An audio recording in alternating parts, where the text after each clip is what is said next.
ام البنین کے لقب سے مشہور جناب فاطمہ بنت حزام امیر المؤمنین حضرت علی بن ابی طالب کی زوجہ اور حضرت عباس علمدار عبداللہ بن علی جعفر بن علی عثمان بن علی کی والدہ ہیں۔ چاروں بیٹے عاشورہ کے دن امام حسین علیہ السلام کے ساتھ شہادت کے درجے پر فائز ہوئے۔ بی بی ام البنین نے اپنی زندگی خاندان رسالت کی خدمت کے لیے وقف کر رکھی تھی، اسی لیے اہل بیت آپ کا بہت احترام کرتے تھے۔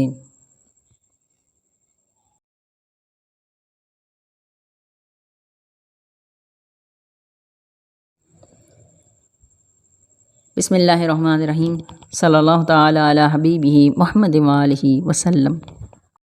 الا ان اولیاء اللہ لا خوف علیہم ولا هم یحزنون۔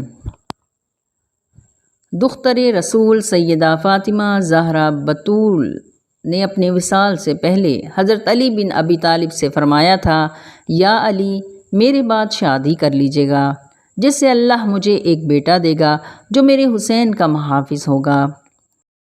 سیدہ فاطمہ زہرا بتول کے وصال کے تقریباً 10 سال بعد حضرت علی کرم اللہ وجہ الکریم نے اپنے بڑے بھائی عقیل بن ابی طالب سے کہا، بھائی میرے لیے کسی بہادر قبیلے اور خاندان کی لڑکی کا رشتہ دیکھیں، جس کی بہادری عرب جیسی ہو اور بادشاہی عجم جیسی ہو۔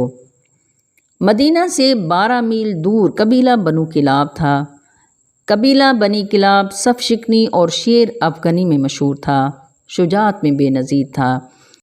لوگ لفظ کلاب اپنے نیزوں پر کندہ کرواتے تھے۔ اسی قبیلہ بنو کلاب کے سردار حزام بن خالد کے گھر حضرت عقیل بن ابی طالب ان کی بیٹی فاطمہ کلابیہ کے لیے مولا علی بن ابی طالب کے رشتے کے لیے گئے۔ بی بی فاطمہ کلابیہ کے والد حزام بن خالد شجاعت کے دھنی تھے، تو والدہ سمامہ صاحب دانش خاتون تھیں۔ گویا بہادری اور فصاحت و بلاغت آپ کو ورثے میں ملی تھی۔ سردار قبیلہ نے نہایت ادب و احترام سے جناب عقیل بن ابی طالب کا استقبال کیا اور عرض کیا، حکم فرمائیں۔ فرمایا، میں اپنے بھائی علی بن ابی طالب کے لیے آپ کی بیٹی فاطمہ کا رشتہ لینے آیا ہوں۔ حزام بن خالد نے یہ سن کر اندر جانے کی اجازت لی، 2 نفل شکرانے کے بجا لائے اور پھر دوبارہ حاضر ہو کر عرض کیا، دل و جان سے قبول ہے۔ شادی کے بعد بی بی فاطمہ کلابیہ نے مولا علی کرم اللہ وجہ الکریم کے گھر میں داخل ہونے سے پہلے چوکھٹ کو بوسہ دیا، پھر حسنین کریمین اور زینب سے اندر آنے کی اجازت طلب کی اور مولا سے عرض کیا، میں ان کی خادمہ ہوں، آپ مجھے فاطمہ کہہ کر بلائیں گے تو شہزادوں اور شہزادی کو تکلیف ہوگی، آپ مجھے ام البنین کہہ کر بلائیں۔ بی بی ام البنین نے حسنین کریمین کو بے انتہا محبت دی اور ایک ماں کی طرح ان کی خدمت کی اور ان کی کنیز کہلانے میں فخر محسوس کیا۔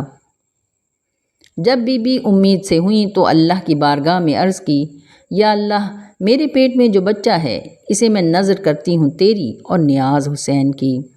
اسی طرح جس طرح قرآن پاک میں حضرت مریم کے بارے میں آتا ہے کہ عمران کی بیوی نے کہا، میں منت مانتی ہوں، نذر کرنا چاہتی ہوں، پھر بچی پیدا ہوئی، نام مریم رکھا اور کہا، میں اس بچی کو تیری پناہ میں دیتی ہوں۔ یوں حضرت مریم علیہ السلام کی پرورش اللہ کے گھر میں ہوئی۔ تاریخ میں ایسی خاتون کی مثال کم ہی ملے گی کہ جس نے دوسرے کے بچوں کو اپنے بچوں پر اس قدر فضیلت اور برتری دی ہو۔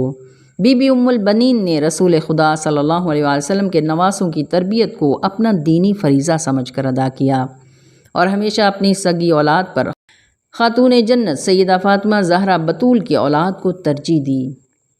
مدرسہ وفا بی بی ام البنین نے بیٹے عباس کو پہلا لفظ حسین بولنا سکھایا، اور جب حضرت عباس گھٹنوں کے بل چلنے لگے تو ایک روز ماں نے پوچھا، عباس حسین سے محبت کرتے ہو؟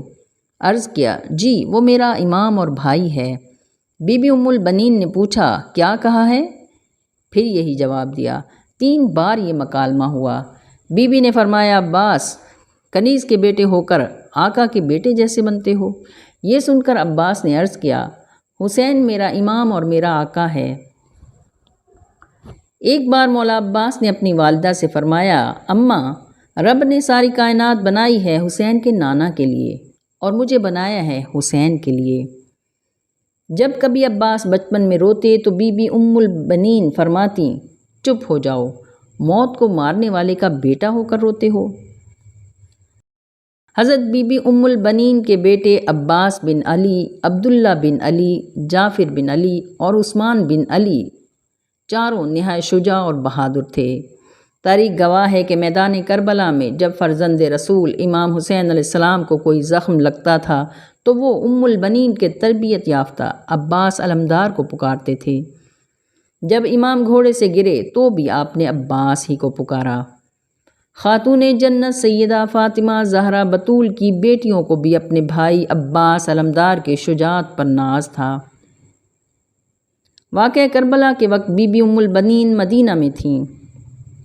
کربلا کا واقعہ پیش آنے کے بعد حضرت امام زین العابدین کے حکم سے بشیر بن جزلم مدینہ آئے اور لوگوں کو کربلا کے دلسوز واقعے اور اسیران اہل بیت کی مدینہ واپسی کی خبر دی۔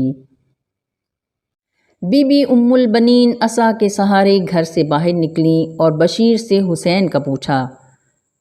بشیر بن جزلم نے روتے ہوئے انہیں ان کے چاروں بیٹوں کی شہادت کی خبر دی، مگر بی بی مسلسل امام حسین کے بارے میں سوال کرتی رہیں اور کہتی جاتی تھیں، اے بشیر، میرے تمام فرزند اور جو کچھ بھی آسمان کے نیچے ہے سب حسین پر قربان ہیں۔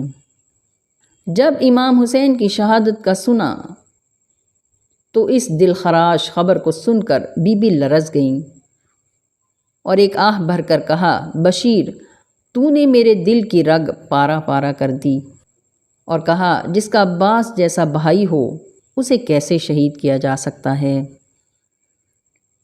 حضرت بی بی ام البنین جب تک زندہ رہیں کربلا کے مصائب اور اولاد رسول صلی اللہ علیہ وآلہ وسلم کی مظلومیت جنت البقیع میں جا کر بیان کرتی رہیں۔ آپ کے دلسوز مرثیے سن کر پتھر دل لوگ بھی رو پڑتے تھے۔ آپ نے 13 جمادی الثانی 64 ہجری کو وصال فرمایا اور جنت البقیع میں مدفون ہوئیں۔ رسول و آل رسول صلی اللہ علیہ وآلہ وسلم کی محبت نے حضرت بی بی ام البنین کو وہ عظیم مقام عطا کیا ہے کہ آج بھی ان کے وسیلے اور واسطے سے کوئی دعا کی جاتی ہے تو خدا اس کو کبھی خالی ہاتھ نہیں لوٹاتا، کیونکہ آپ کا مقام خدا، رسول صلی اللہ علیہ وآلہ وسلم اور آل رسول کی نظر میں بہت بلند ہے۔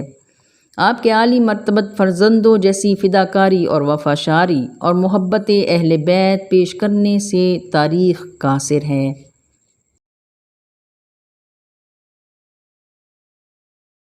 طوفان گزر رہے ہیں دامن بچا بچا کے، یہ کون رکھ گیا ہے شمع وفا جلا کے۔